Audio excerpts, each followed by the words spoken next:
So you can see right here that I see the desktop view right over here. But if you want to change the mobile experience for your users, what you can do is you can switch on to mobile view from right over here on the top. And whatever changes you make to your mobile view's layout, it does not affect the main desktop view right over there. So how cool is that? So I'm just going to scroll down over here and see the section which I want to remanage. For example, let's say I want to change this up. I can simply click this right over here and then click on section design right over here. And then if there's any more option, it'll show up right over here. So for this particular section, there's no suggestions as you can see right over here.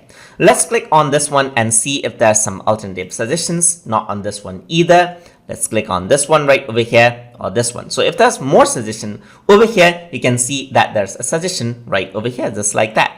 So over here, this is center aligned. As you can see, this is more left aligned. So let's say I want to use this layout. I can simply click on it. And what happens is that it'll left align everything, as you can see right over here, just like that.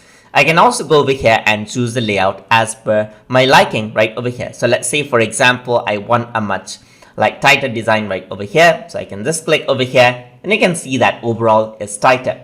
And if you were to go over here onto the desktop view, the layout remains unchanged right over here. Of course, if you change the text and other images, then it'll change out in both desktop and mobile. But as long as you change the layout, everything else remains intact, as you can see right over here.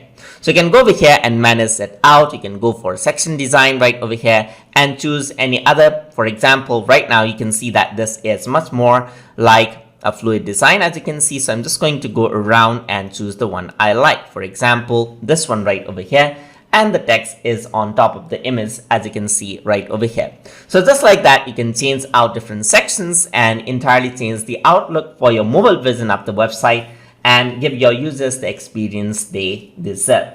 So that is how you can work with the mobile version layout inside of Wix ADI. So hope you guys learned something as always. And as always, please like, comment, share, and subscribe.